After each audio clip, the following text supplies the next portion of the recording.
ثوابا وخير أملا ويوم نسير الجبال وترى الأرض بارزة وحشرناهم فلم نغادر منهم أحدا وعرضوا على ربك صفا لقد جئتمونا كما خلقناكم أول مرة بل زعمتم أن لن نجعل لكم موعدا ووضع الكتاب فترى المجرمين مشفقين مما فيه ويقولون يا ويلتنا ما لهذا الكتاب لا يغادر صغيرة ولا كبيرة إلا أحصاها ووجدوا ما عملوا حاضرا ولا يظلم ربك أحدا صدق اللہ العظیم۔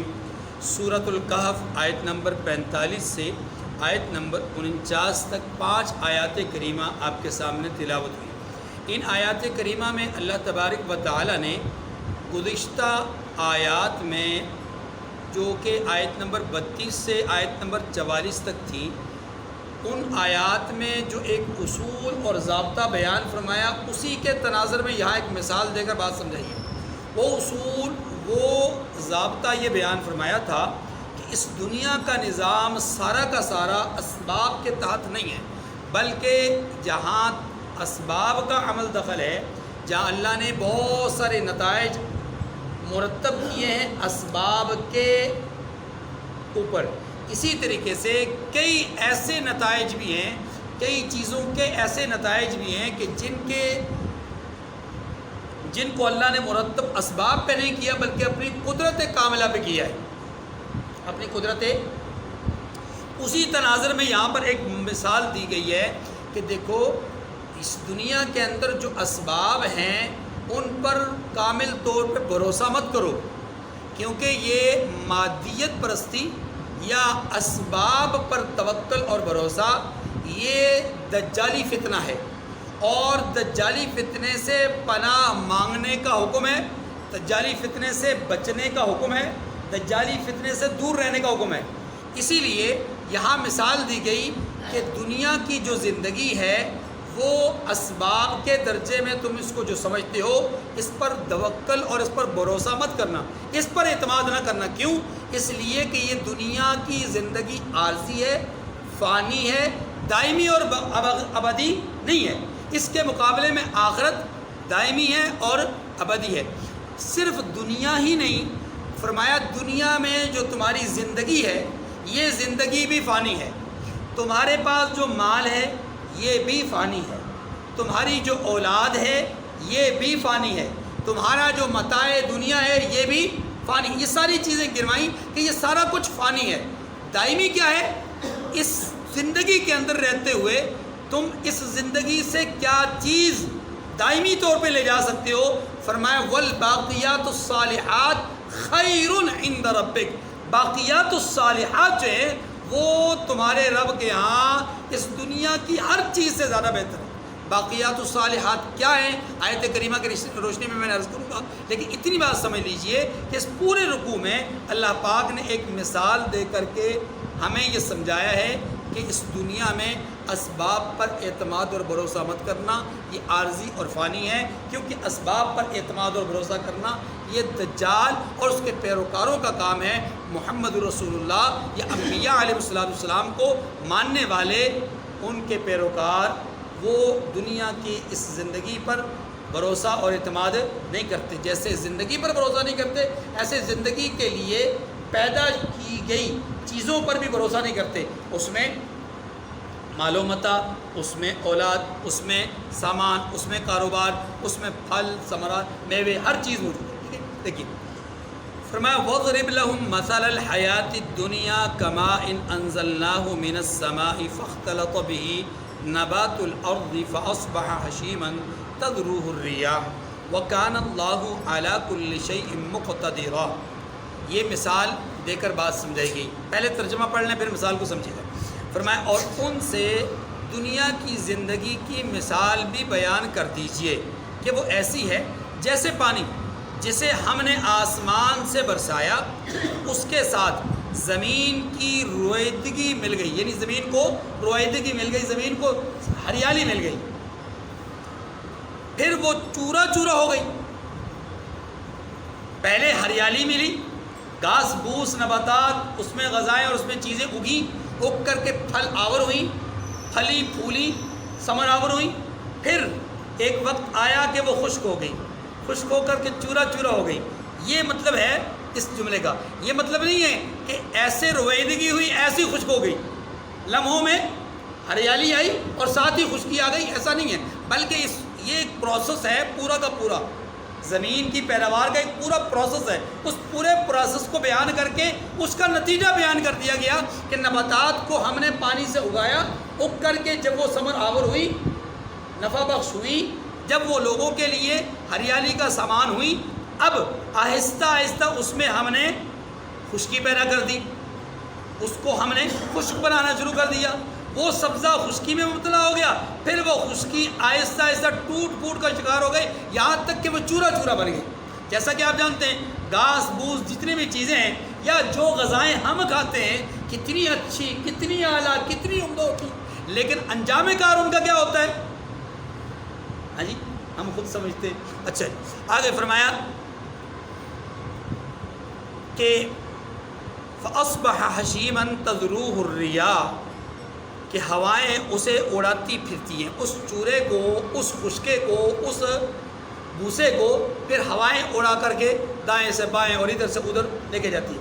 گویا جو چیز ایک خوبصورت نظر آ رہی تھی، جو چیز ایک نفع بخش نظر آ رہی تھی، جو چیز ایک زندگی کا ایک سہارا اور جینے کا ایک ذریعہ نظر آ رہی تھی، جو چیز لوگوں کی زندگی کا سبب بن رہی تھی، اب اسی کو دیکھیے کہ اب وہ چیز ہواؤں سے اڑتی پھر رہی ہے، یعنی اس کی وقعت ختم ہوگی، اس کی حیثیت اتنی بات سمجھ.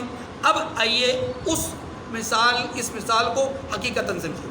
اللہ تعالیٰ نے انسانی زندگی کی مثال آسمان سے برسنے والے پانی کے نتائج کے ساتھ دی ہے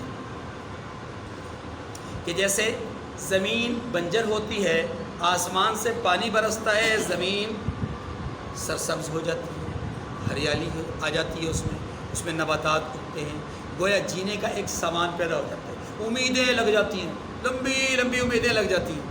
اب انسانی زندگی کو سمجھیے. انسانی زندگی کیا ہے؟ پانی کا ایک قطرہ جس سے اس کی نشو و نما ہوتی ہے، پھر یہ بنتا ہے، تیار ہوتا ہے، دنیا میں آتا ہے، دنیا میں آ کر کے اس کو ایک زندگی حقیقتاً جو دنیا کی زندگی وہ اس کو میسر آتی ہے. اب اس زندگی کے ملنے کے بعد اس کے زندگی میں امیدیں آنا شروع ہو جاتی ہیں، امیدیں آنا شروع ہو جاتی ہیں. امید کس بات کی آتی ہے؟ کہ جناب میں کاروبار کروں گا، میں فلاں چیز کی پلاننگ کر رہا ہوں، وہ چیز حاصل کر پاؤں گا، میں فلاں چیز بزنس میں ٹائکون بن جاؤں گا، میں فلاں چیز میں جو ہے اپنا پیر کھڑا کر دوں. یہ ساری چیزیں انسان سوچتا ہے.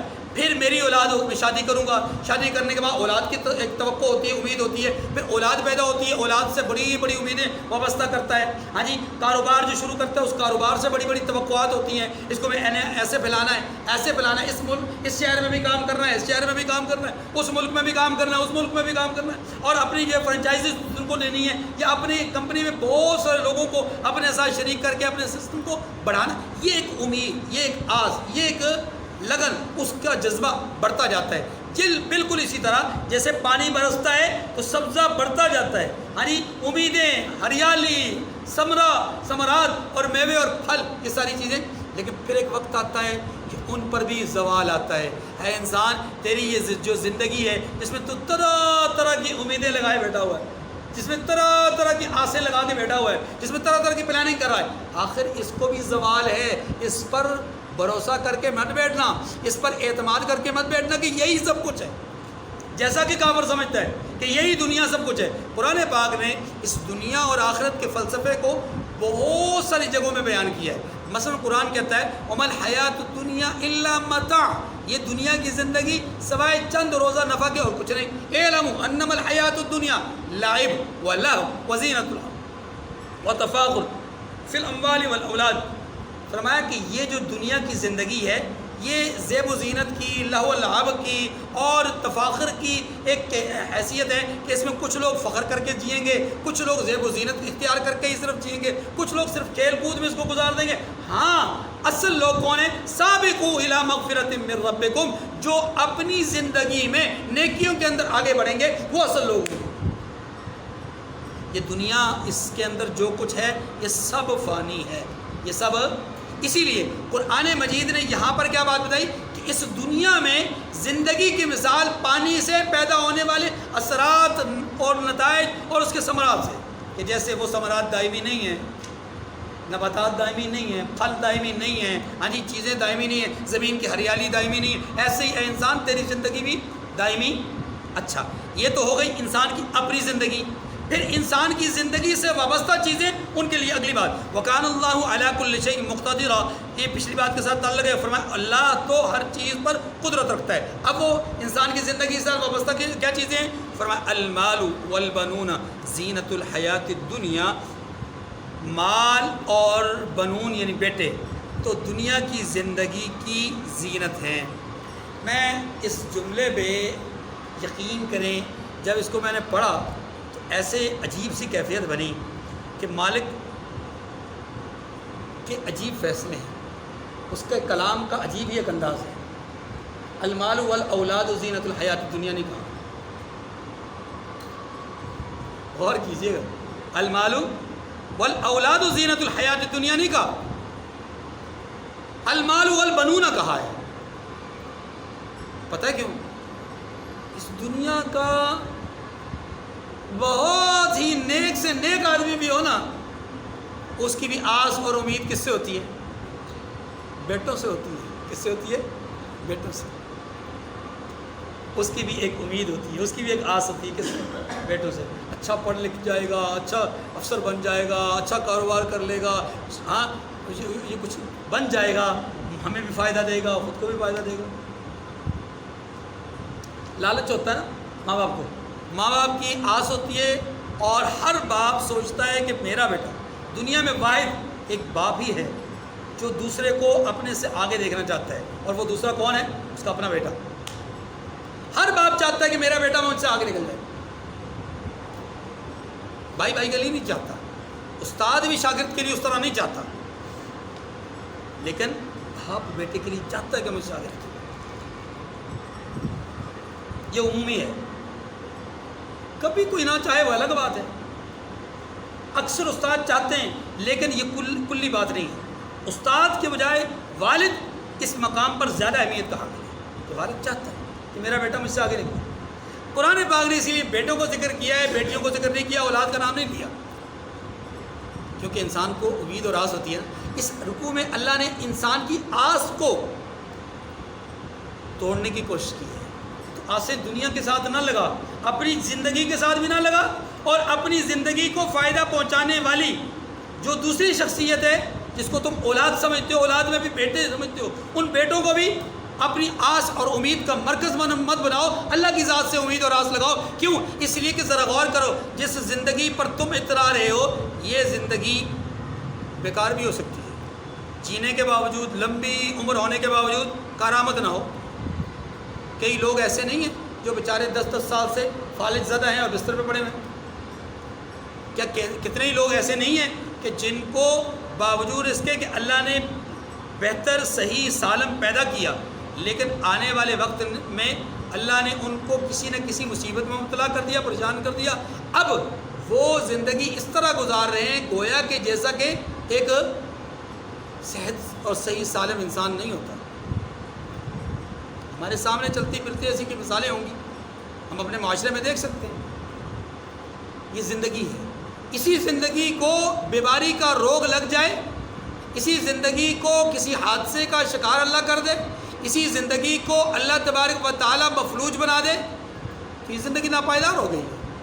ناپائیدار تو پہلے ہی تھی، فانی تو پہلے ہی تھی، اب بیکار بھی ہو گئی ہے لیکن بیکار ہے.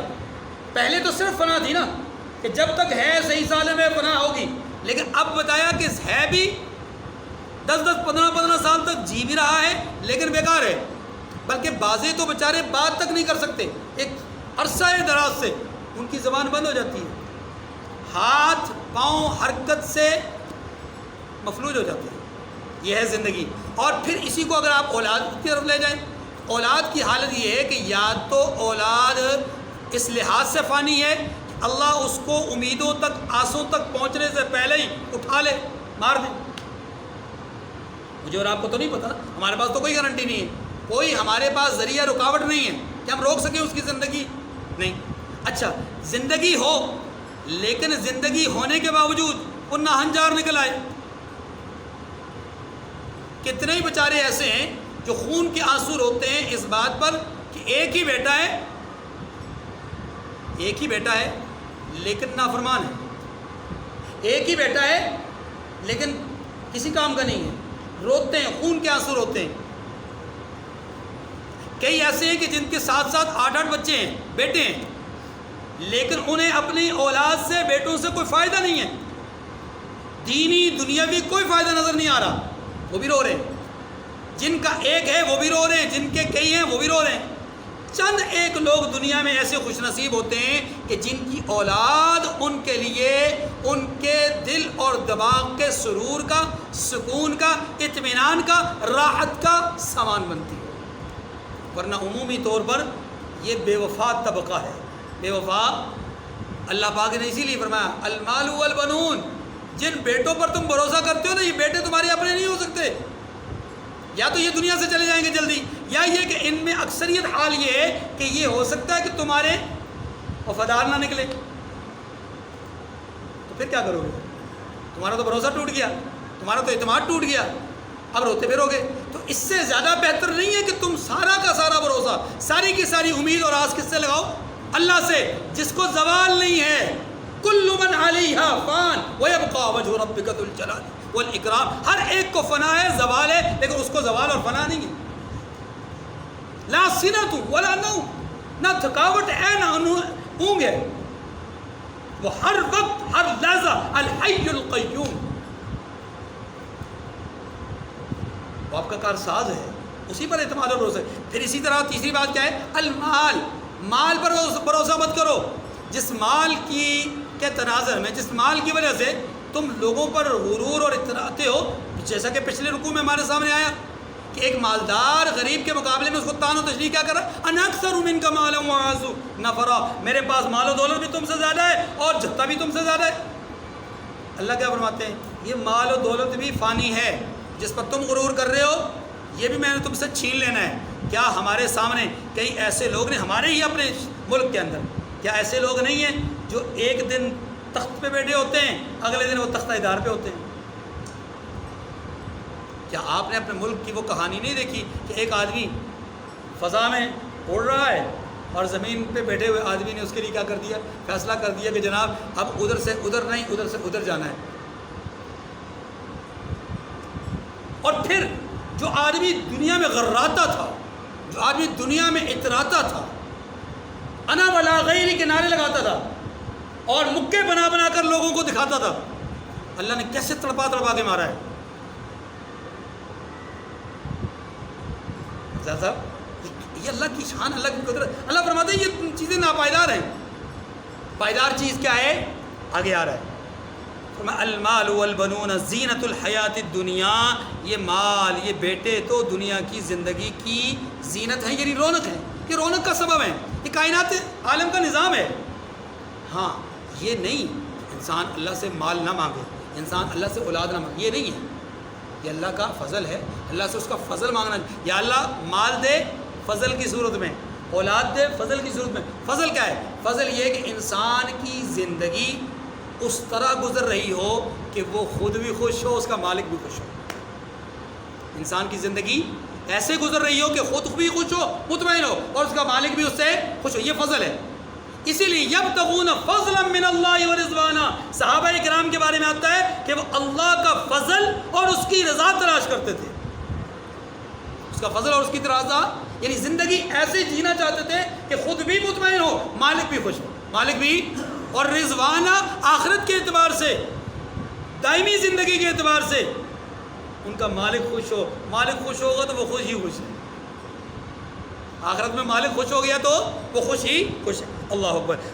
فرمایا کہ والباقیات الصالحات خیر عند ربک ثوابا وخیر عملا, اور جو باقی رہنے والی ہیں وہ ثواب کے لحاظ سے تمہارے پروردگار کے ہاں بہت اچھی, اور امید کے لحاظ سے بہت بہتر ہے. امید لگانی ہے تو باقیات الصالحات میں لگاؤ. وہ باقیات الصالحات کیا ہیں؟ اس کے متعلق مختلف تفسیری اقوال ہیں. باقیات الصالحات سے مراد 5 نمازیں ہیں. ایک قول۔ باقیات الصالحات سے مراد وہ 5 رکن ہیں جس کو کلمہ، نماز، روزہ، زکوٰۃ، حج کہا جاتا ہے۔ الباقیات الصالحات سے مراد تربیت یافتہ نیک بچیاں ہیں۔ رحمت دو عالم صلی اللہ علیہ وسلم نے فرمایا جس نے 2 بچیوں کی صحیح معنی میں تعلیم اور تربیت کا اہتمام کیا، میں محمد اسے ضمانت دیتا ہوں جنت کی۔ ایک موقع پر 3 کے بارے میں فرمایا، ایک موقع پر 4 کے بارے میں فرمایا۔ کسی صاحب نے پوچھ لیا کہ یا رسول اللہ جس کی 2 نہیں 3-4 بیٹیاں نہیں، ایک ہی بیٹی ہو، تعلیم و تربیت کا اہتمام کرے، اللہ کے رسول نے فرمایا اس کے لیے بھی بشارت ہے، یہ بشارت ہے۔ اور یاد رکھیے اس بشارت کا استحقاق اس لیے ہے کہ عام طور پر چہروں پر ناگواری کے اثرات ہوتے ہیں جب بیٹی کی خبر سنتے ہیں۔ اور یہ کافر کی بات نہیں کر رہا میں، بڑی معذرت کے ساتھ، یہ 1400 سال پرانی بات نہیں کر رہا، آج کے دور کی بات کر رہا ہوں۔ آج کے دور میں میرے اپنے اور میرے اپنے جاننے والے اور میرے اپنے ذاتی میرے ساتھ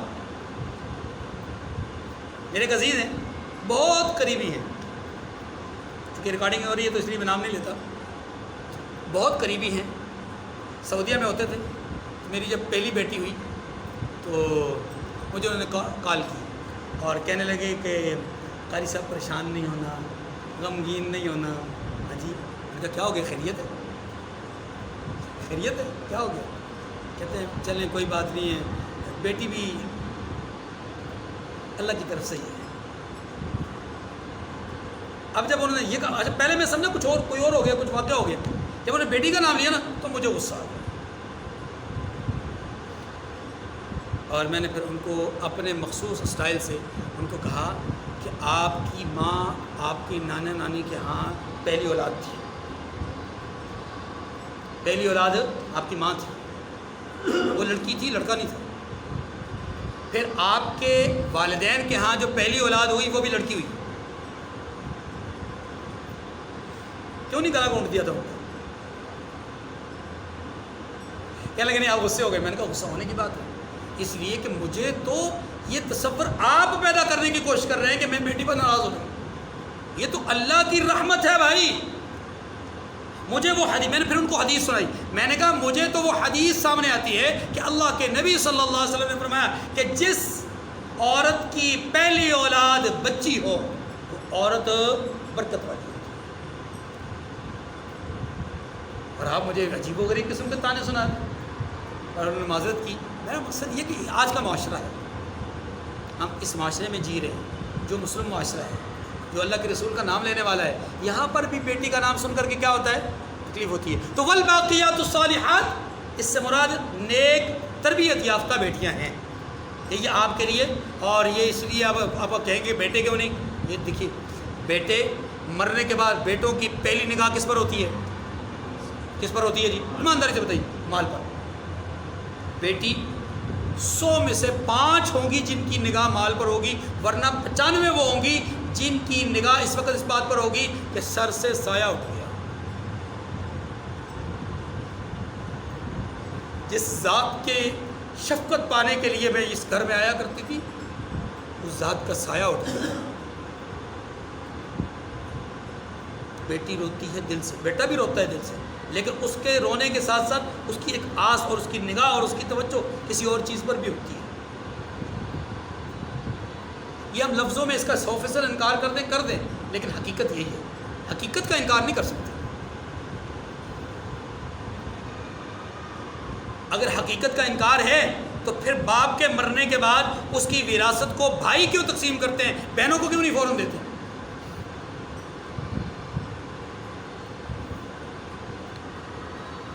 فرمایا یہ بیٹیاں باقیات الصالحات۔ پھر باقیات الصالحات کے اندر وہ تمام نیکیاں جو فرائض اور واجبات سے ہٹ کر ہیں، نوافل کی صورت میں، سنن کی صورت میں، مستحبات کی صورت میں، وہ اس کے اندر شامل ہے۔ بعض حضرات نے کہا والباقیات الصالحات سے مراد وہ صدقات ہیں، وہ خیرات ہیں، وہ انفاق فی سبیل اللہ جو انسان فرض کے علاوہ، یعنی ایک زکوٰۃ ہے، ایک عشر ہے، ایک قربانی ہے، ایک حج کی فرضیت ہے. یہ ساری چیزیں وہ ہیں کہ جو اللہ کی طرف سے فرض ہیں مالی طور پر. لیکن ایک وہ ہیں مالی طور پر جو فرض نہیں ہیں ان کو بھی ادا کرتا ہے. مسجد کی تعمیر ہو رہی ہے، مدرسہ کوئی چل رہا ہے، کوئی رفائی ادارہ ہے، کوئی غریب ہے، کوئی مسکین نظر آ گیا، اس کے ساتھ تعاون کرنا، اپنے پڑوسیوں کے ساتھ خیال رکھنا، ہاں جی، اور اللہ والوں کی خدمت کرنا، یہ سارا انفاق فی سبیل اللہ میں آتا ہے. اور جو آدمی یہ عمل نیکی کے ساتھ، اچھے ارادے کے ساتھ اس ہاتھ سے دے تو اس ہاتھ کو خبر بھی نہ ہو، اس جذبے کے ساتھ کرے، اور نہ دینے کے بعد احسان جتلائے، نہ دینے کے بعد جس کو دے رہا ہے اس کو اذیت و تکلیف پہنچائے، اور نہ ہی دینے کے بعد کسی قسم کے غرور اور تکبر کا اظہار کرے، اور نہ لوگوں کو دکھاتا پھر. اگر یہ سب کچھ نہیں کر رہا تو پھر فرمایا والباقیات الصالحات، اس کا یہ کنواں کھودنا، اس کا یہ ٹربائن لگانا،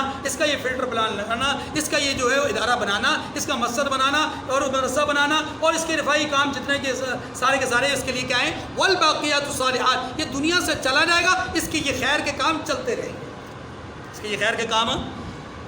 اسی لیے فرمایا کہ والباقیات، یہ جو نیکیاں ہیں یہ باقی رہنے والی ہیں، یہ ثواب کے لحاظ سے اللہ کے ہاں بہت اچھی ہیں اور امید کے لحاظ سے بھی بہت بہتر ہیں.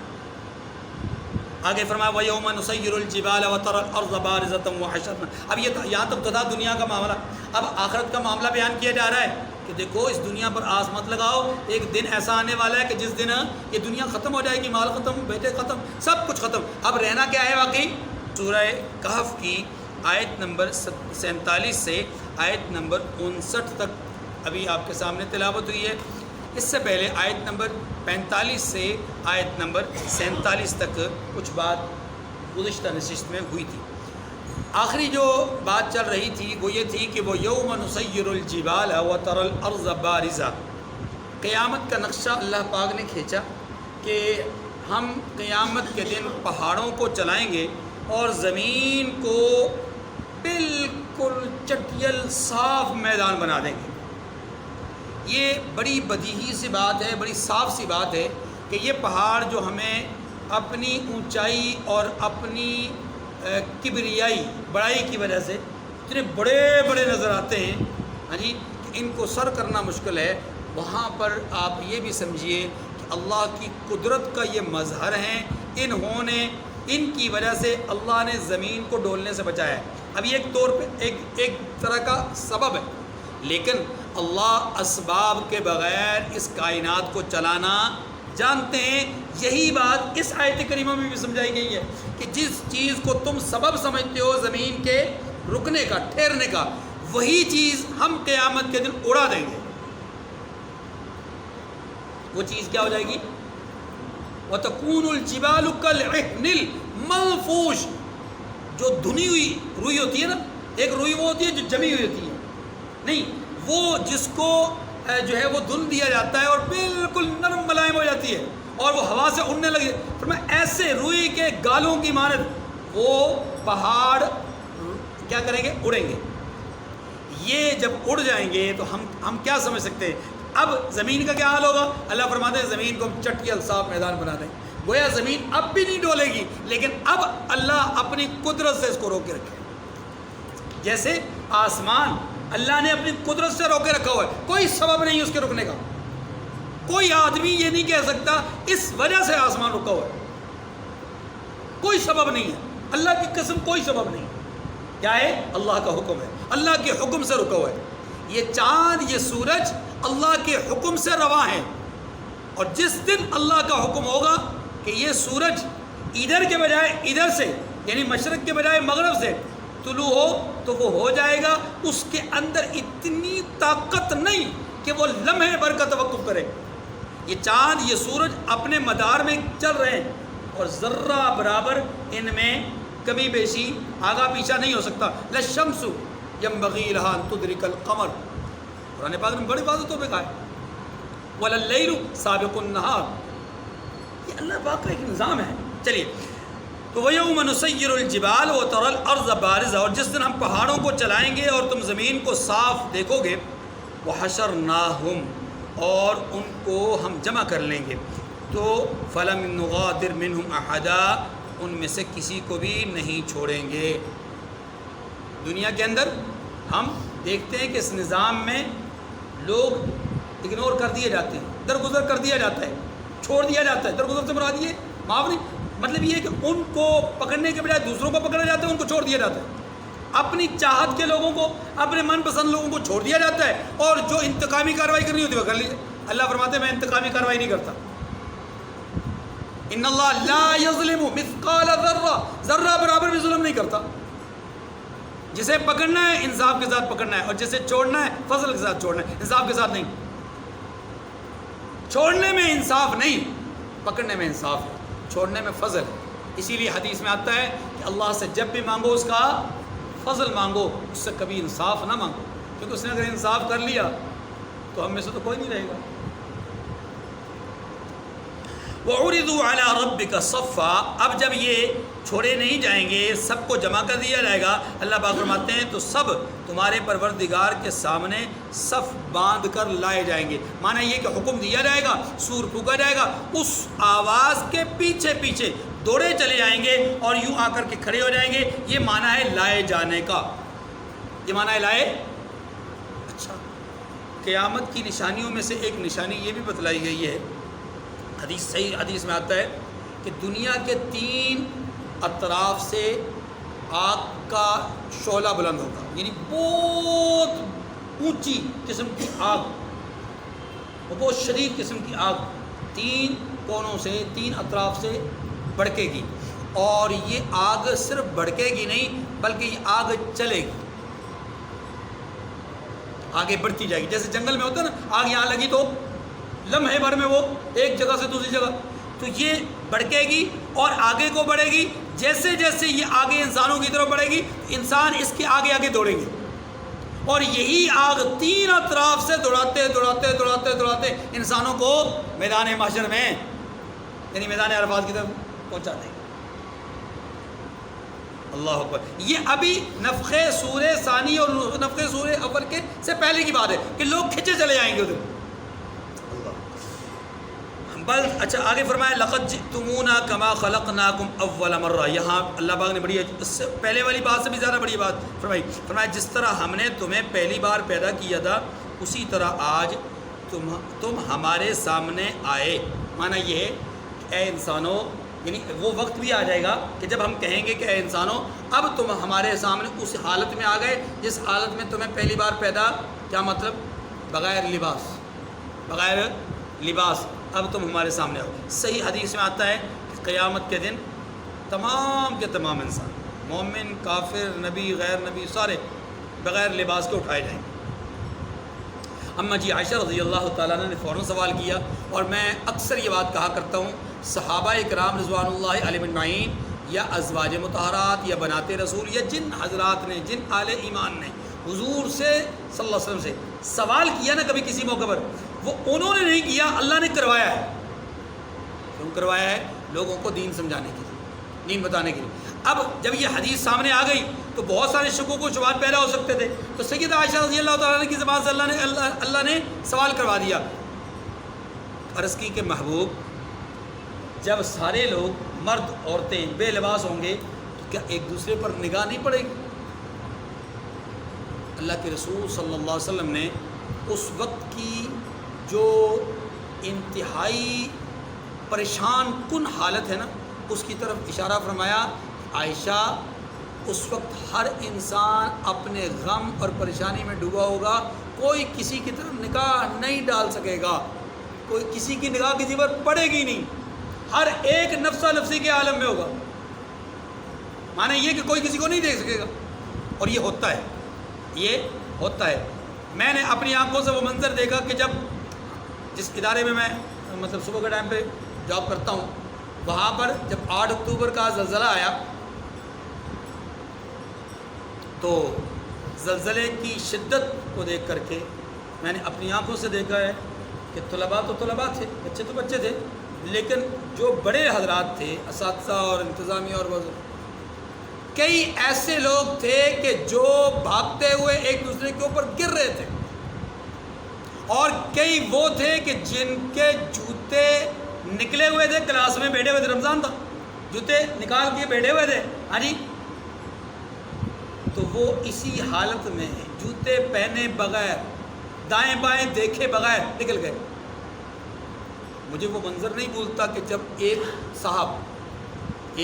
صاحب جن کا بیٹا ان کے سامنے والی کلاس میں پڑھتا تھا، وہ صاحب خود نکل کر کے بھاگ گئے، انہوں نے بیٹے کی فکر بھی نہیں کی۔ یہ کوئی ایسی بات نہیں ہے کہ وہ معیوب عمل ہے، یہ منظر ہے کہ ایسا خوف اور ایسے روب کا وقت ہوتا ہے کہ انسان کے اوپر نفسا نفسی کی کیفیت ہو جاتی ہے۔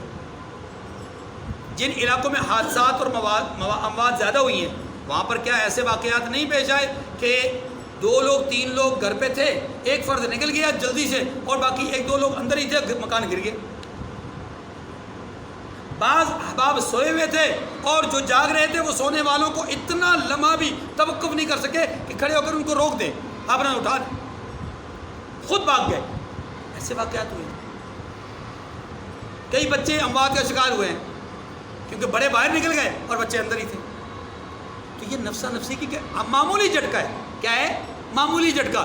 آپ اندازہ کیجئے اس وقت کا کہ جب ایک خوفناک قسم کی آواز ہوگی، ڈراؤنی قسم کی آواز ہوگی، زمین کی پاتال سے ہزاروں سال پہلے مرا ہوا آدمی جس کی ہڈیوں کا ڈھانچہ بھی گل سڑ چکا، اب اس کی ہڈیاں اندر جڑے گی اور وہ ایک جسم کی مانند ہوگا اور وہ جسم بن جائے گا، روح اس کے اندر ڈال دی جائے گی۔ اب وہ اس آواز پر اٹھے گا، زمین پھٹے گی، وَأَخْرَجَتِ الْأَرْضُ أَثْقَالَهَا، زمین اپنے بوجھ کو باہر نکال کر پھینکے گی، اور یہ بوجھ باہر نکلتے ہی اس آواز کے پیچھے دوڑتا چلا جائے گا۔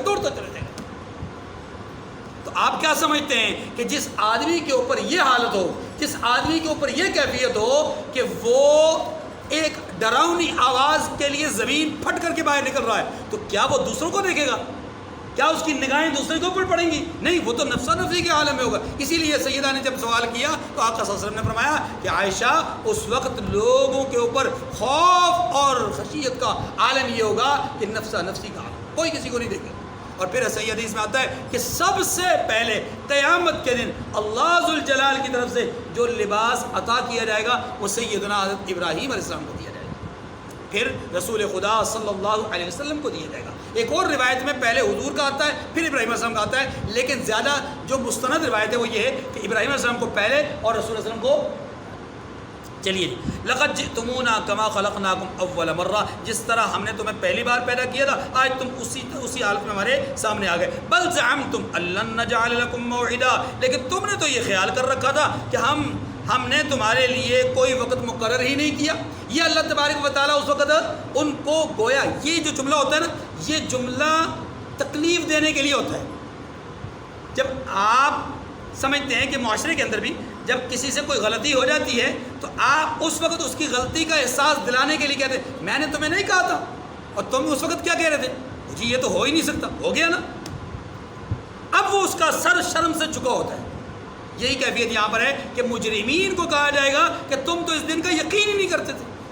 اگلی بات، وَوُضِعَ الْكِتَابُ فَتَرَى الْمُجْرِمِينَ مُشْفِقِينَ مِمَّا فِيهِ وَيَقُولُونَ يَا وَيْلَتَنَا، اس آیت کریمہ میں اللہ تبارک و تعالیٰ نے انسان کے نامہ اعمال کے حوالے سے بات کی ہے۔ سمجھیے گا ذرا، اس دنیا میں انسان کوئی غلطی کرتا ہے، دنیا کا جو قانون ضابطے اور چیزیں ہیں ان سے اس کی غلطی چھپ سکتی ہے اور 100% چھپ سکتی ہے، بلکہ بعض لوگ ایسے ہوتے ہیں کہ جن کی غلطیاں نہیں غلطے چھپ جاتے ہیں، جن کے بلنڈر بڑے بڑے جرائم چھپ جاتے ہیں، چھپا دیے جاتے ہیں، چھپ جاتے ہیں۔ یہاں تو یہاں معاملات یہ ہیں کہ بعض لوگوں کے جرائم کو پر پردہ ڈالنے کے لیے پورا کا پورا دفتر ہی نظر آتش کر دیا جاتا ہے، ریکارڈ پورا کا پورا جلا دیا جاتا ہے، دھماکہ کروا دیا جاتا ہے، ہاں جی، پورا کا پورا سسٹم خراب تباہ و برباد کر دیا جاتا ہے تاکہ اس میں بڑے مجرم کو صاف شفاف کر کے نکال دیا جائے، اور ایسا ہوتا ہے۔ لیکن اس جہان کا نظام ایسا نہیں ہے، اس مالک کا نظام ایسا نہیں ہے۔ اس مالک کا جو آبزرو کرنے کا یا لوگوں کو دیکھنے کا، لوگوں کو جانچنے کا، لوگوں کے محاسبے کا جو انداز ہے وہ بالکل مختلف ہے۔ وہاں ایک سسٹم ہے ہی نہیں، ایک دفتر ہے ہی نہیں، وہاں تو انسان کا انگ انگ اس کے خلاف گواہ ہے۔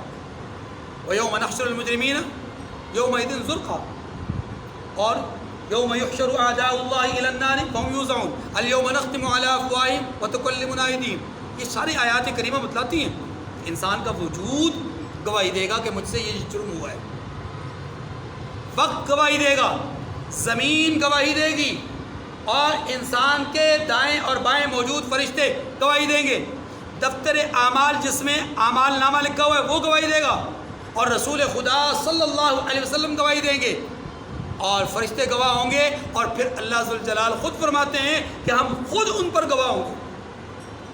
انسان چھپے گا کہاں سے؟ 8 قسم کے گواہ اللہ تبارک و تعالیٰ کی طرف سے قیامت کے دن پیش ہوں گے۔ یہاں پر وہی بات کہی گئی کہ قیامت کے دن اللہ رب العزت کی طرف سے اعمال نامہ جب اعمال تولے جائیں گے، اعمال نامہ دیا جائے گا، اس وقت انسان اپنے اعمال کو دیکھ کر کے کہے گا کہ اس دفتر اعمال کو ہوا کیا ہے، اس نے کوئی چیز چھوڑی نہیں ہے، لا یغادر صغیرہ ولا کبیرہ، نہ چھوٹا نہ بڑا کوئی گناہ نہیں چھوڑا۔ اب دیکھیے آیت کریمہ فرمایا اور عملوں کی کتاب کھول کر رکھی جائے گی تو تم گناہ گاروں کو دیکھو گے، یعنی اے قرآن کے مخاطب یا اے اللہ کے رسول، آپ دیکھیں گے کہ گناہ گار لوگ جو ہوں گے جو کچھ اس دفتر اعمال میں لکھا ہوگا اس سے ڈر رہے ہوں گے اور کہیں گے کہ یا ویلتنا ما لہذا الکتاب، ہائے ہماری شامت اعمال، یہ کیسی کتاب ہے، لا یغادر صغیرۃ ولا کبیرۃ الا احصاها، کہ نہ چھوٹی بات کو چھوڑتی ہے نہ بڑی بات کو، کوئی بھی بات اس سے مخفی اور پوشیدہ نہیں، کوئی عمل ہمارا چھوٹا ہی نہیں ہے۔ حدیث میں آتا ہے کہ پہلے مجرمین کو جب کھڑا کیا جائے گا ان سے کہا جائے گا تم نے فلاں جرم کیا، انکار کر دے گا نہیں کیا، میں نے کوئی گناہ نہیں کیا۔ تم نے کفر کیا نہیں کیا، زنا کیا نہیں کیا، بدکاری کی نہیں کی، چغل خوری کی جائیں پوچھے جائیں گے نہیں کریں۔ پھر اللہ فرمائیں گے اس کی زبان کو کہ بند ہو جائے، الیوم نختم علی افواہہم، منہ بند، زبانیں بند، اب اعضاء بولنا شروع ہو جائیں گے۔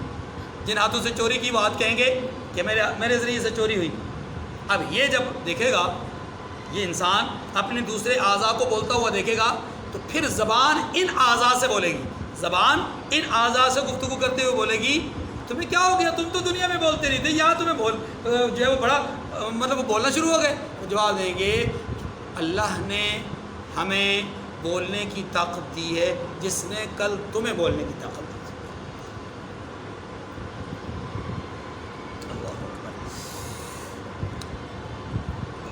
روایت میں آتا ہے کہ بعض ایسے بھی ناہنجار ہوں گے پھر بھی انکار کریں گے، اللہ دوسرا گواہ پیش کر دے گا، اس سے نہیں مانا، دوسرا گواہ، زمین گواہی دے گی، نہیں مانیں گے وقت گواہی دے گا، نہیں مانیں گے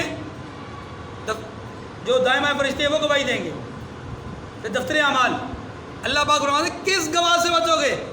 ہمارے ہاں تمہارے لیے بچنے کی کوئی صورت بہتر یہ ہے کہ دنیا کے اندر ہی اپنا صفایا کر کے آ جاؤ۔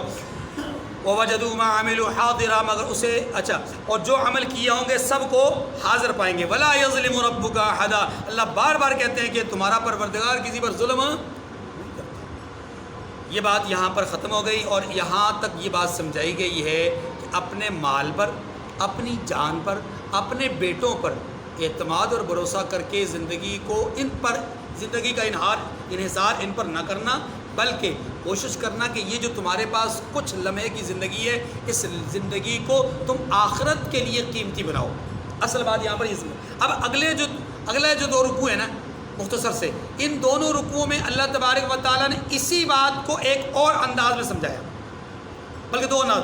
ایک انداز یہ سمجھایا کہ قصہ آدم و ابلیس ذکر کیا ہے کہ دیکھیے یہاں پر بھی آدم اور ابلیس 2 مخلوق ہیں اللہ کی، لیکن ان دونوں مخلوقوں میں فرق یہ ہے کہ آدم شکر گزار ہیں، ابلیس ناشکر ہیں۔ آدم وفادار ہیں، ابلیس بے وفا ہے۔ آدم حکم ماننے والے ہیں اور ابلیس حکم کو چھوڑنے والا ہے۔ اب آدم کی اولاد کو سمجھایا جا رہا ہے کہ اے اولاد آدم، تمہارے والد نے نافرمانی نہیں کی، تمہارے والد نے ناشکری نہیں کی، تمہارے جد امجد نے اللہ کی اطاعت کی ہے، اور اس کے دشمن نے اس وقت بھی نافرمانی کی، آج بھی وہ دشمن نافرمانی پہ ہے۔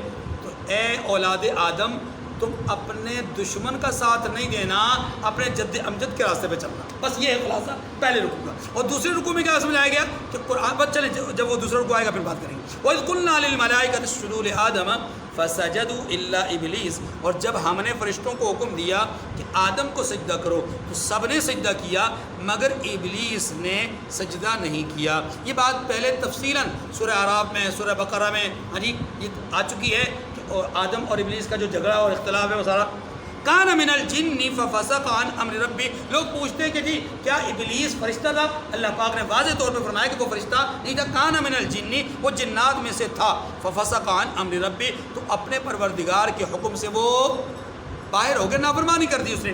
افتتخذونه وذريته اولیاء من دونی وهم لكم عدو، کیا تم اس کو اور اس کی اولاد کو میرے سوا دوست بناتے ہو حالانکہ وہ تمہارے دشمن ہیں. اتنے بڑے دشمن ہیں کہ رحمت دو عالم صلی اللہ علیہ وسلم فرماتے ہیں کہ شیطان ایک سمندر میں تخت لگا کر بیٹھا ہوا ہے اور وہ اپنی ذریت کو، اپنی اولاد کو، اپنے بچوں کو وہ پوری دنیا میں پھیلاتا ہے.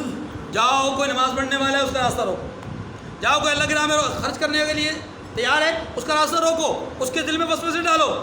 جاؤ کوئی زکات ادا کرنے والا ہے اس کے دل میں وسوسہ ڈالو، کوئی حج کے لیے نکلنے والا ہے وسوسہ ڈال دو، کوئی جہاد کے لیے جانا چاہتا ہے وسوسہ ڈال دو. یعنی کسی کو نیکی نہ کرنے دو. اور جب کوئی آدمی شیطان کی کامل پیروی کے لیے کھڑا ہو جاتا ہے، یعنی اللہ کا انکار کر لیتا ہے، کافر ہو جاتا ہے، پھر شیطان کہتا ہے چھوڑ اب تو آزاد ہے، تو میری طرح ہو گیا ہے. تجھ میں اور مجھ میں کوئی فرق نہیں رہا. اور یاد رکھیے حدیث میں آتا ہے کہ شیطان کے پاس، یعنی بڑے شیطان کے پاس، جب اس کی اولاد میں سے کوئی آتا ہے اور آ کر کہتا ہے کہ مائی باپ، یہ میں الفاظ استعمال کروں، مائی باپ، ہاں جی کہ میں نے تو بڑی کوشش کی ہے فلاں آدمی کو گمراہ کرنے کی، وہ گمراہ ہوا نہیں، تو شیطان کو غصہ آتا، غضب آتا اور وہ پورے قہر میں ہوتا ہے اور اس کو انتہائی غضبناک لہجے میں سخت اور کڑوے کسیلے جملے سے سناتا ہے. اور پھر اس شکار کے لیے کئی اور اپنے بچوں کو بھیجتا ہے کہ جاؤ تم سب مل کر کے اس کو گمراہ کرو. اندازہ کیجئے کہ شیطان اپنے چیلوں کے ذریعے سے لوگوں کو گمراہ کرنے کے، اور پھر لاحتنکن ذریتہ، اللہ اکبر. شیطان نے تو اللہ سے وعدہ کر رکھا تھا کہ اللہ میں اولاد آدم کو گمراہ کر کے چھوڑوں گا، اور وَلَأُمَنِّيَنَّهُمْ، میں انہیں طرح طرح کی امیدیں دلاؤں گا، وَلَآمُرَنَّهُمْ، اور میں انہیں طرح طرح کے احکامات جاری کروں گا، فَلَيُبَتِّكُنَّ آذَانَ الْأَنْعَامِ. اور یہ ساری باتیں اللہ پاک نے قرآن پاک میں کہی. اور یہ بات بھی کہی ہے کہ شیطان کہتا ہے میں ان کے دائیں، ان کے بائیں، ان کے آگے، ان کے پیچھے، اوپر نیچے ہر طرف سے وار کروں گا. اللہ پاک کہتے ہیں میرے بندو، تمہارے اور میرے دشمن نے سخت قسم کا چیلنج دے رکھا ہے. اس چیلنج کو سمجھو، اس دعوے کو سمجھو اور اس کے وعدے کو سمجھو، کیا اس نے کہا ہے اور تم اس کے پیچھے چل رہے ہو. یہاں آپ اندازہ کیجئے، میں ایک جملہ کہنے لگا ہوں، اللہ کتنا کریم ہے. وہ ایک دفعہ اگر کہہ دیتا نا کہ میرے بندو شیطان کی پیروی مت کرنا، اس کے پیچھے نہ چلنا، یہ میرا حکم ہے، تو بات کافی تھی. لیکن بار بار قدم قدم پہ اللہ کیا کرتے ہیں، اپنے بندوں کو سمجھاتے ہیں، میرے بندوں سمجھ جاؤ، سمجھ جاؤ. لیکن بندے سمجھتے نہیں ہیں. اللہ ہمیں سمجھنے کی توفیق نصیب فرمائے. وَبِئْسَ لِلظَّالِمِينَ بَدَلًا، اللہ فرماتے ہیں کہ ظالموں کے لیے جو خدا کے دشمن کی دوستی ہے وہ بہت ہی برا بدلہ ہے. بِئْسَ لِلظَّالِمِينَ بَدَلًا، کیا معنی یہ کہ جو لوگ اللہ کے دشمن کے ساتھ دوستی لگائیں گے وہ ظالم ہوں گے نا، تو ظالموں کا بدلہ اور انجام کیا ہے؟ برا ہے. ما شتم خلق السماوات والارض ولا خلق انفسهم وما كنتم متخذ المضلين عضدا. یا اللہ تبارک و تعالی اپنے بندوں کو سمجھاتے ہوئے، یعنی انسانوں کو سمجھاتے ہوئے کہتے ہیں اے انسانوں، میں نے ان کو نہ تو آسمانوں اور زمینوں کے پیدا کرتے وقت بلایا تھا اور نہ خود ان کے پیدا کرتے وقت، اور میں ایسا نہ تھا کہ گمراہ کرنے والوں کو مددگار بناتا. یہ جملہ بڑا توجہ طلب ہے. اللہ پاک شیاطین کے حوالے سے فرماتے ہیں کہ میں شیاطین کو جب آسمانوں کو بنا رہا تھا تو میں نے شیاطین کو نہیں بلایا کہ تم آؤ دیکھو ذرا کیسا بنا رہا ہوں کیسا نہیں بنا رہا، کوئی مشورہ ان سے نہیں لیا. زمین کو بنا رہا تھا ان سے کوئی رائے ہو کوئی مشورہ نہیں لیا، نہ ان کو یہاں پر نگرانی کے لیے کھڑا کیا. یہ اشارہ کس بات کی طرف ہے؟ یہ اشارہ اس بات کی طرف ہے کہ دیکھو میں محتاج نہیں ہوں، میں ضرورت مند کمزور میں عیب والا نہیں ہوں کہ میں کسی کی ہیلپ سے کسی کی مدد سے کسی کی نصرت سے یہ کام کر چکا. نہیں، یہ کام تو میں نے اپنے حکم سے کیے ہیں، اپنی طاقت سے کیے، اپنی قوت سے کیے ہیں. اب جب میں نے سب کچھ اپنی قوت اور طاقت سے کیا ہے تو تم میری قوت کو کا اعتراف کرنے کے بجائے تم میرے دشمن کو اپنا جو ہے وہ مالک اور مرجع اور جو ہے وہ اس کو اپنا معبود اور جو ہے مسعود سمجھتے ہو اور اسی کا کہا مانتے ہو. حالانکہ ان کی حیثیت اتنی بھی نہیں ہے، ان کی اتنی بھی حیثیت نہیں ہے. اللہ فرماتے ہیں ان کی اتنی بھی حیثیت نہیں ہے کہ میں ان چیزوں کو بناتے وقت ان کو صرف بلا لیتا. ان کی اتنی بھی حیثیت نہیں ہے، بلکہ خود جب ان کو بنایا تو ان کی رائے نہیں لی، ان کا مشورہ نہیں لیا اور نہ ہی وہ اس وقت خود موجود تھے. یعنی اس کا مطلب یہ ہوا کہ میرے فیصلوں میں میرے اختیار میں ان کا کوئی عمل دخل ہے تو تم ان کو کیوں پوچھتے ہو. اور پھر اگلی بات اس سے بھی زیادہ عجیب بات فرمایا، دیکھو اگر میں نے مدد اور نصرت لینی ہی ہوتی، میں نے کسی سے کوئی کام لینا ہی ہوتا، کسی سے مشاورت کرنی ہوتی تو نیک لوگوں سے کرتا نا، اپنے فرمانبرداروں سے کرتا، اپنے متبعین سے کرتا، اپنے بات ماننے والوں سے کرتا، اپنے ان لوگوں سے کرتا جو مجھے اچھا سمجھتے ہیں، جو مجھے بڑا سمجھتے ہیں. تم دنیا کا نظام ہی دیکھ لو نا، تم کسی سے مشورہ لوگے کس سے لوگے؟ اس سے جس کو اپنا اچھا سمجھو گے، جس کو اپنا دشمن سمجھو اس سے کبھی مشورہ لوگے؟ کبھی نہیں. تو اللہ کے بندو تم اس بات کو کیوں نہیں سوچ رہے کہ میں نے تو شیطان کو اپنا دشمن کہا ہے، تو کیا میں ان سے رائے لوں گا، ان سے مشورہ لوں گا؟ وہ تو ظالم ہے. اول تو میں نے کسی سے مشورہ لینا ہی نہیں، اور اگر فرض کرے اگر لینا بھی ہو تو کیا ظالموں سے مشورہ لوں گا؟ جب میں نے اچھوں سے مشورہ نہیں لیا، نیکوں سے مشورہ نہیں لیا، متبعین سے نہیں لیا، ان سے کیسے لوں گا؟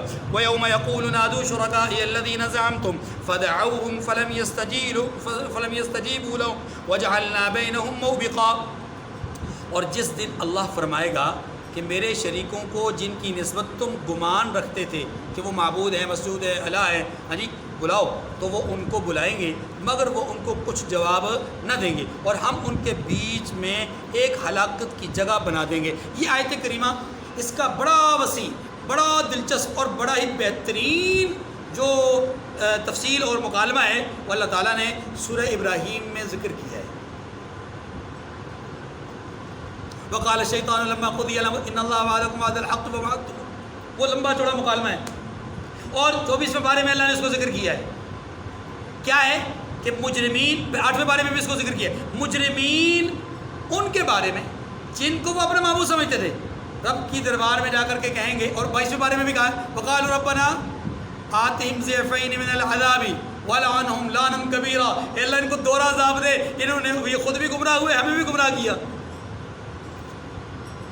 تو تب پتہ وہ جو معبودان باطلہ ہیں نا وہ کہیں گے کہ آج تمہارے اس طرح کی دعووں سے کوئی فائدہ نہیں ہوگا، جو تمہیں سزا ملنی ہے وہ تمہیں مل کر رہے گی، جو ہمیں سزا ملنی ہے وہ ہمیں مل کر رہے گی، ہمارا کوئی قصور نہیں، ہم نے تمہیں گمراہ نہیں کیا، تو تمہارا اپنا قصور ہے کہ تم نے اپنی فطرت کو جبلت کو خراب کیا. اور بات تو بالکل درست ہے. ٹھیک ہے. شیطان قیامت کے دن کہے گا کہ اللہ نے بھی تم سے وعدہ کیا، میں نے بھی وعدہ کیا، تم نے رب کے وعدے کو چھوڑ دیا، میرے وعدے کو پورا کر لیا اور میرے وعدے کے پیچھے چلے، قصور تو تمہارا ہے، میرا قصور تو نہیں ہو.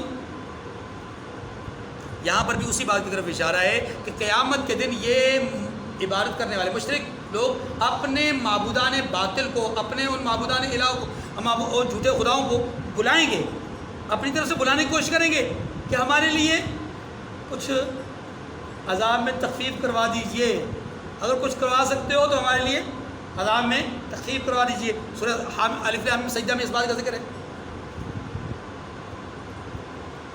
وہ پتہ ہے جواب کیا دیں گے؟ وہ جواب دیں گے سنو ہم تمہارا کچھ نہیں کر سکتے، اب بس انا نسیناکم وذوقوا عذاب الخلد.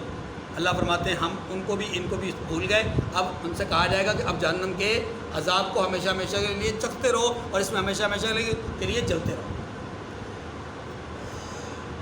وَرَأَى الْمُجْرِمُونَ النَّارَ فَظَنُّوا أَنَّهُمْ مُوَاقِعُوهَا ولم یجدوا عنہا مصرفا، اور گناہگار لوگ دوزخ کو دیکھیں گے تو یقین کر لیں گے کہ وہ اس میں پڑنے والے ہیں اور اس سے بچنے کا کوئی راستہ نہیں پائیں گے، لیکن اس وقت کا یقین قابل قبول۔ اگلی بات، اگلے رکوع میں اللہ تعالیٰ نے جو بات سمجھائی ہے وہ بالکل اسی عنوان کو ایک اور انداز ہے کہ یہ قرآن ہم نے جو نازل کیا ہے اس میں طرح طرح کی مثالیں دی ہیں۔ اس دنیا کے اندر دیکھیں، ایک رہبر ہوتا ہے، ایک مبلغ ہوتا ہے، ایک داعی ہوتا ہے، ایک والد ہوتا ہے، ایک استاد ہوتا ہے، وہ بھی کسی کو ایک دفعہ، دو دفعہ، تین دفعہ، چار دفعہ کہہ ایک وقت آتا ہے، کہتا ہے یار تیرے پلے بات پڑی گی، تو نہیں سمجھنے والا، جا تیرا بیڑا غرق، جا جہنم میں جا، تنگ آ کے انسان کہہ رہتا ہے۔ لیکن مالک اتنا کریم ہے کہ وہ اپنے بندوں سے تنگ نہیں آتا، آخری سانس تک مالک چاہتا ہے کہ اس وقت جو غرغرہ کی کیفیت ہے، نزع کا عالم ہے، اس سے پہلے کا جو آخری لمحہ ہے اس وقت تک بھی ہو سکتا ہے میرا بندہ مجھے رب مان لے، کاش کہ اس وقت بھی توبہ کر لے غرغرہ کی کیفیت میں جانے سے پہلے۔ اس رکوع میں یہی بات سمجھائی گئی کہ میرے بندوں کس چیز کے انتظار میں ہو، کیا کسی عذاب کے، کسی طوفان کے، یعنی اس وعدے کے جس کا، یعنی اس چیز کے جس کا وعدہ ہم نے کیا، قیامت کے انتظار میں ہو، اس سے پہلے کر لو، قبول ہو جائے گا، نہیں تو بعد میں تم یقین کرو گے بھی تو قبول ہے۔ جیسے بھی آ رہا ہے کہ جہنم کے بارے میں انہیں یقین ہوگا کہ اس میں ڈال دیا جائے گا، لیکن اب ان کا یقین قابل قبول نہیں۔ وَلَقَدْ صَرَّفْنَا فِي هَذَا الْقُرْآنِ لِلنَّاسِ مِنْ كُلِّ مَثَلٍ، اور فرمایا کہ ہم نے اس قرآن میں لوگوں کو سمجھانے کے لیے طرح طرح کی مثالیں بیان فرمائی ہیں۔ وَكَانَ الْإِنسَانُ أَكْثَرَ شَيْءٍ جَدَلًا، لیکن انسان سب چیزوں سے بڑھ کر جھگڑالو ہے۔ کیا مطلب یہ کہ انسان ہر چیز کا انکار کر بیٹھتا ہے، جھگڑا کر بیٹھتا ہے۔ اس کو جب کہا جاتا ہے کہ بھائی اللہ کا حکم ہے، ٹھیک ہے یار وہ دیکھی جائے گی۔ اس کو جب کہا جاتا ہے جہنم میں عذاب بڑا سخت ہوگا، دیکھی جائے گی، جب مرے گا تو دیکھی جائے گی۔ یعنی اس قدر انسان جو ہے وہ وَمَا مَنَعَ النَّاسَ أَن يُؤْمِنُوا إِذْ جَاءَهُمُ الْهُدَىٰ وَيَسْتَغْفِرُوا رَبَّهُمْ إِلَّا أَن تَأْتِيَهُمْ سُنَّةُ الْأَوَّلِينَ أَوْ يَأْتِيَهُمُ الْعَذَابُ قُبُلًا، اور لوگوں کے بعد جب ہدایت آ گئی تو ان کو کسی چیز نے منع نہیں کیا کہ ایمان لائیں اور اپنے پروردگار سے بخشش مانگیں گے، سوائے اس چیز کے اس بات کے منتظر ہیں کہ انہیں بھی پہلوں کا سا معاملہ پیش آئے یا ان پر عذاب سامنے موجود ہو۔ کیا مطلب؟ ان کے ساتھ بھی پچھلی امتوں اور قوموں والا سلوک کر دیا جائے یا عذاب نازل کر دیا جائے۔ پچھلی قوموں کے ساتھ کیا ہوا؟ پتھر برسائے گئے، زمین میں دلسایا گیا، آگ میں جلایا گیا، دریا برد کر دیا گیا، اور طوفان اور آگ اور ہوا اور اس طریقے سے چیخو پکار نے ان کو تباہ و برباد کر دی۔ وَمَا نُرْسِلُ الْمُرْسَلِينَ إِلَّا مُبَشِّرِينَ وَمُنذِرِينَ وَيُجَادِلُ الَّذِينَ كَفَرُوا بِالْبَاطِلِ لِيُدْحِضُوا بِهِ الْحَقَّ وَاتَّخَذُوا آيَاتِي وَمَا أُنذِرُوا هُزُوًا، اور ہم جو پیغمبروں کو بھیجا کرتے ہیں تو صرف اس لیے کہ لوگوں کو اللہ کی نعمتوں کی خوشخبریاں سنائیں اور عذاب سے ڈرائیں، اور جو کافر ہیں وہ باطل کی صنعت سے جھگڑا کرتے ہیں تاکہ اس سے حق کو پھسلا دیں۔ واتخذوا آیاتی، اور انہوں نے ہماری آیتوں کو اور جس چیز سے ان کو ڈرایا جاتا ہے انہیں ہنسی بنا لیا۔ یعنی کافروں کا ایک مزاج ذکر کیا گیا ہے کہ کافروں کا مزاج کیا ہے؟ کافروں کا مزاج یہ ہے کہ وہ حق پرستی کے بجائے وہ مذاق اڑاتے ہیں، وہ استہزاء کرتے ہیں، اور اہل حق کیا کرتے ہیں؟ اہل حق